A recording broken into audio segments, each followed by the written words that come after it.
Latest episode দেখুন একদম add free. বিয়ে যখন হয়েই গেছে তখন এই রাজটাকে সম্মান করো।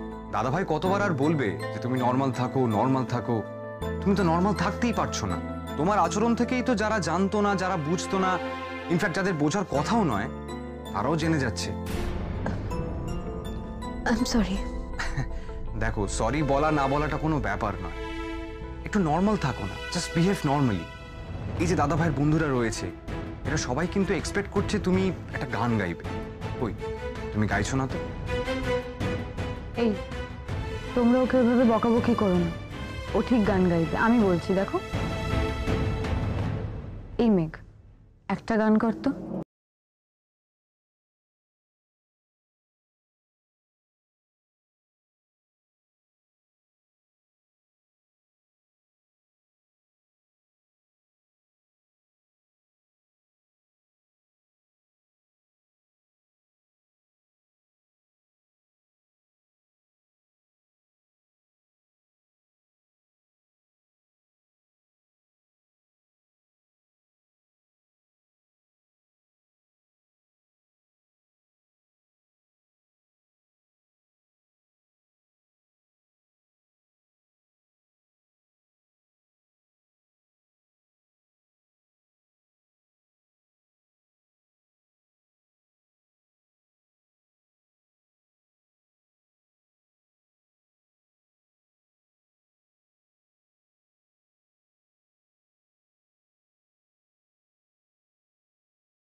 কিন্তু ছাড়বো না।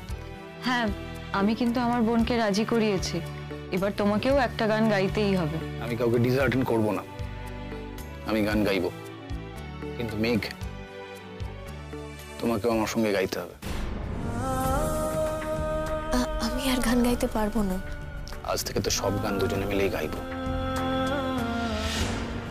একা তোমার গান গাওয়ার দিন শেষ, বুঝতে পেরেছো আমার কথা? নাও, এখন আর না করো না, বাধা দিও না। যে গানটা আমি গাইবো সেই গানটা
শোনাবে নাকি?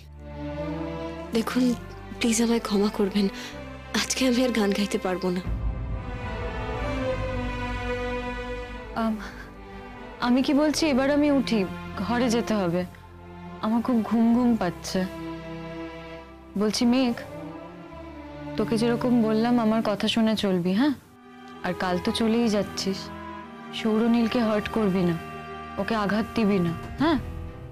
সৌরনীল তোর গান খুব ভালোবাসে, তাই ও যখন গান গাইতে বলবে তুই তখন গাইবি। দেখ, ও তোকে নিয়ে একটা সংসার করার স্বপ্ন দেখেছে, সেই সংসারের স্বপ্নে তুই হাত মেলাবি, তবেই তো সংসার সুখের হবে। সংসার তার কারোর একার হয় না, কি বুঝলি তো? দিদি ভাই, আরে কি হয়েছে, এভাবে কাঁদছিস কেন? এখনো তোর চলে যাওয়া অনেক দেরি আছে, আর চলে গেলেও তো বারবার আসতে পারবি, তাই কাঁদে না, বোকার মতো একদম কাঁদবি না, হ্যাঁ? আমার চোখে জল দেখছিস তুই? আমি তো একটুও কাঁদছি না, আমার কষ্ট হচ্ছে না। আচ্ছা আমি এবার আসি, হ্যাঁ? সবাইকেই বলছি।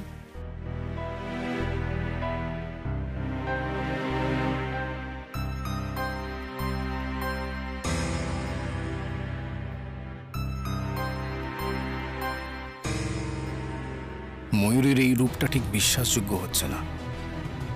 এর আড়ালে কি অন্য কোনো রূপ লুকিয়ে রেখেছ, যে কোনোদিন আছড়ে পড়বে সেই রূপ? জানি না, শুধু এইটুকু জানি, আমি বেঁচে থাকতে আমার মেঘের কোনো ক্ষতি আমি হতে দেব না।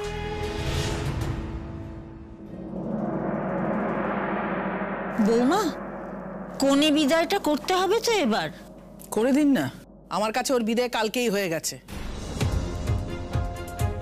নতুন করে আমার আর বিদায় দেওয়ার কিছু নেই। মেয়েটা চলে যাচ্ছে, যাবার সময় তুমি খবরদার বলছি, তুমি আমাকে কোনো ব্যাপারে জোর করবে না। শুধু শুধু সিন ক্রিয়েট করছো তুমি। এখানে তোর ভাই বোনেরাও রয়েছে। যে খুশি সে থাক, যেটা সত্যি সেটা আমি বারবার বলবো, 100 বার বলবো।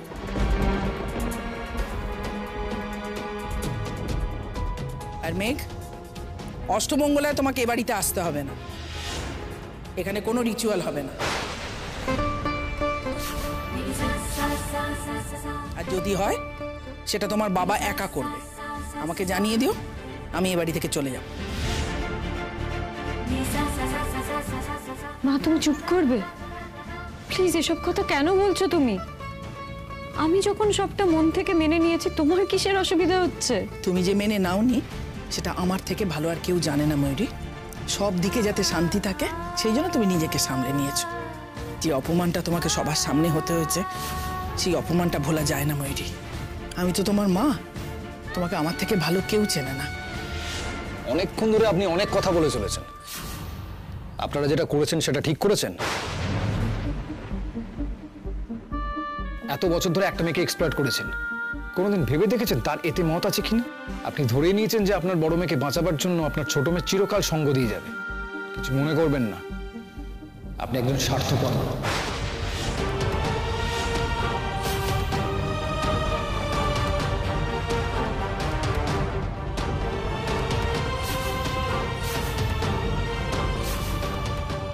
আপনার মতো স্বার্থপর মা আমি কখনো দেখিনি। খবরদার, তোমার থেকে আমি একটা কথা শুনতে চাই না।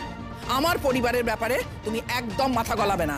এখন তো আর আপনার পরিবার শুধু আপনার পরিবার নেই, আপনার পরিবারের একটি মেয়ে এখন আমার স্ত্রী, সুতরাং মাথা আমাকে ঘামাতেই হবে। তুমি চুপ করো, অশান্তিটা বাড়িও না। অশান্তি আমি বাড়াইনি, আমার মেয়েটাকে সর্বশান্ত করেছে ও। ওরে আবার এখন বড় বড় কথা বলছে মেঘের হয়ে। তার মানে তুমি বুঝতে পারছো তো যে তোমার এই মেয়েটাকে ওরা মৃত্যুর দিকে ঠেলে দিচ্ছে? হ্যাঁ, এরপরে যখন ময়ূরীর দরকার হবে মেঘ কিন্তু এসে পাশে দাঁড়াবে না, সেটা তুমি বুঝতে পারছো? সেটা কি তোমার মাথায় ঢুকেছে না এখনো ঢোকেনি? মা তুমি ভুল করছো, আমি নিশ্চয়ই আসবো। আমি কেন আসবো না? যখন দরকার হবে আমি তখনই আসবো মা। আমি বেঁচে থাকতে দিদি ভাইয়ের কোনো ক্ষতি আমি হতে দেব না।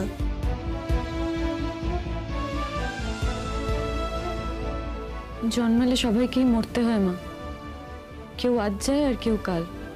ঈশ্বর চাননি আমি বেশি দিন বেঁচে থাকি, তাই হয়তো জন্ম থেকে এত অসুখ দিয়ে পাঠিয়েছেন আমাকে। অন্যের দয়ার উপর বাস করে কতদিন বেঁচে থাকা যায় মা, বলো তো? কতদিন বেঁচে থাকতে ভালো লাগে? তাই তেমন যদি হয়, আমার মৃত্যুটা মেনে নিও মা।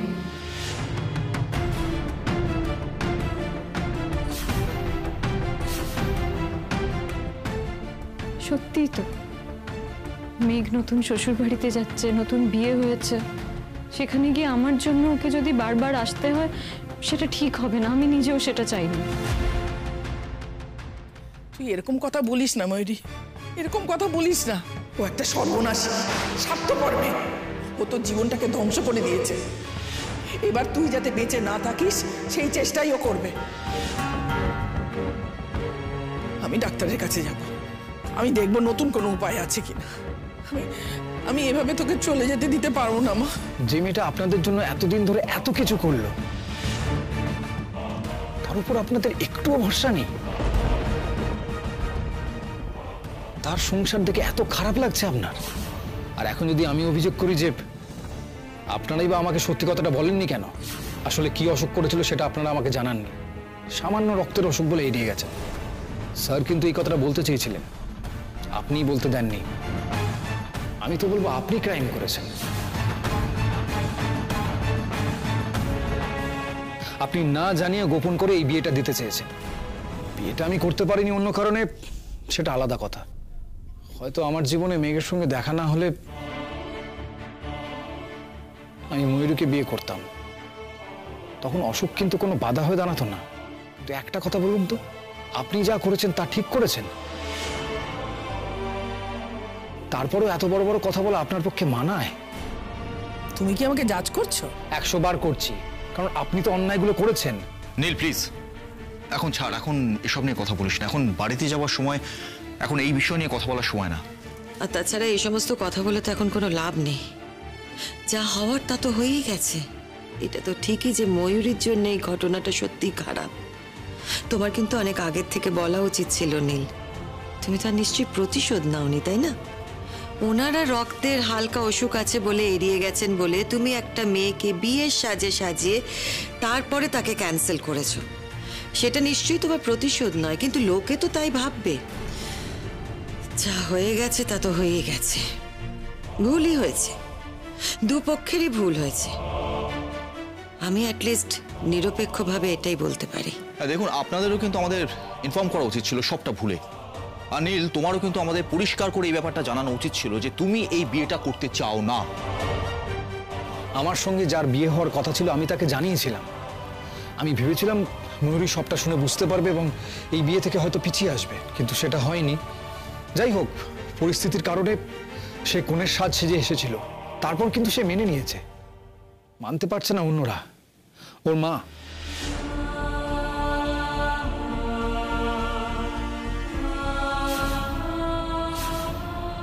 ধারাবাহিকভাবে মেঘকে অপমান করছে।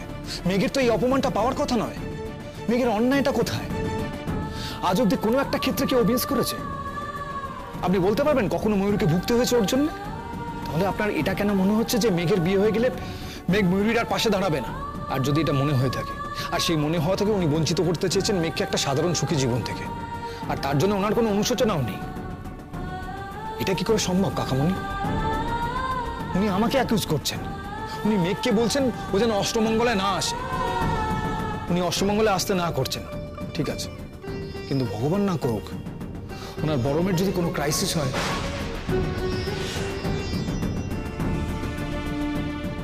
তখন উনি চাইবেন না তো যে মেঘ আসুক?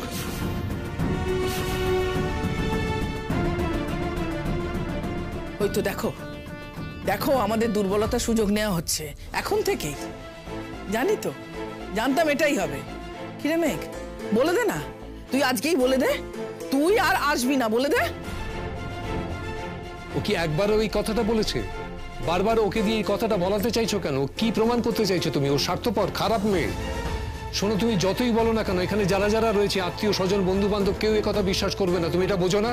হ্যাঁ, আমার মেয়েকে তো আমার থেকে অন্য লোকে বেশি বোঝে না। আমি তো বুঝে গেছি আমি কত বড় সর্বনাশীর জন্ম দিয়েছি।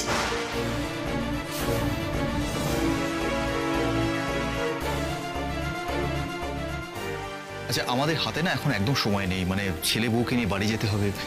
হ্যাঁ নিশ্চয়ই। ও দিদা, মায়ের কথা বাদ দাও তো, তুমি আশীর্বাদটা শুরু করে দাও। আমি তো অপেক্ষাই করছি, তোর মাই তো। কি মা, কি কি মামা করছেন? মায়ের ভেতরে যে কষ্টটা হচ্ছে সেটা একমাত্র মাই বোঝে। আমার পরিস্থিতিতে যদি কেউ না পড়ে তাহলে এই কষ্টটা সে বুঝবে না। আমি আমার মেয়েটার মুখের দিকে তাকাতে পারছি না। আমার মেয়েটা একটা অসুস্থ মেয়ে। ও নতুন জীবনটা নিয়ে কিভাবে স্বপ্ন দেখেছিল সেটা তো আমি জানি।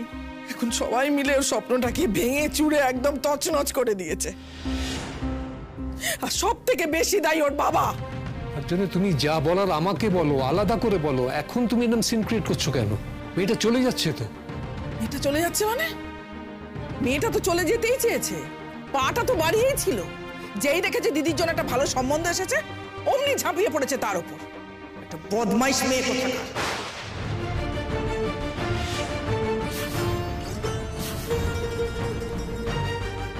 আপনি শুধু আপনার মেয়েকে অপমান করছেন না, আমার স্ত্রীকেও অপমান করছেন।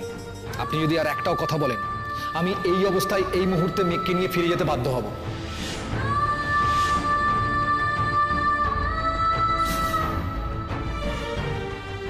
নীল, নীল শান্ত হ প্লিজ, প্লিজ রাগ করিস না, মাথা ঠান্ডা কর। তোমরা কথাগুলো শুনতে পাচ্ছ না উনি কি কি বলছেন? এই কথাগুলো রাগ না করে কি আমি আনন্দ পাবো? কি মনে হয়টা কি তোমাদের? বলছি যে শুনুন না, আপনাদের যা যা রিচুয়ালস আছে সেগুলো করে ফেলুন। বিয়েটা যখন নিয়ম করেই হলো তখন এই রিচুয়ালসগুলোও তো নিয়ম করেই করতে হবে। এরপর নীল রাগ করে বউকে নিয়ে বেরিয়ে যাবে, সেটা তো খুব ভালো হবে না, তাই না? এসো এসো, বসো। দাদু ভাই তুমি রাগ করো না, মায়ের মন তো একটু উতলা হয়েছে মেয়ের অসুখের কথা ভেবে। আর মেঘ, তোকেও বলছি, তুই যেন তোর দিদিকে ভুলে যাস না, তাহলে তোর মাও খুশি থাকবে, সব ভুলে যাবে। তোর দিদির কথাও তো ভাববি একবার। বিয়ের আসর থেকে তোর দিদিকে ফিরে আসতে হয়েছে।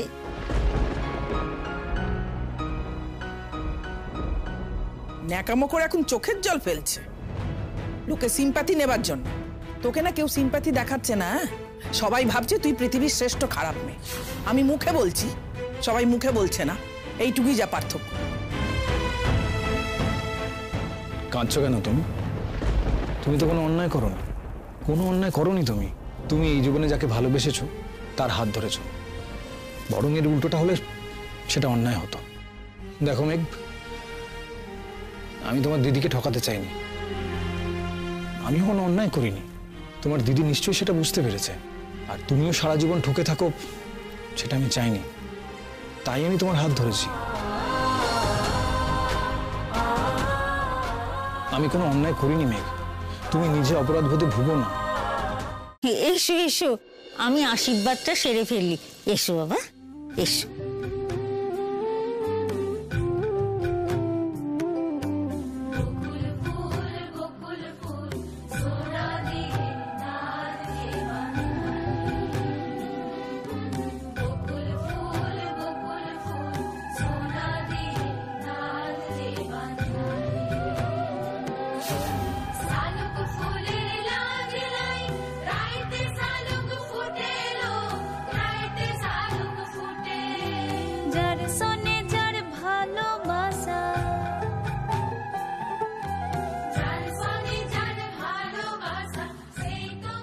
না না না, থাক থাক, প্রণাম করতে হবে না। ভালো থাকো, সুখে থাকো। অনিন্দ, আয় বাবা, আশীর্বাদটা সেরে নে।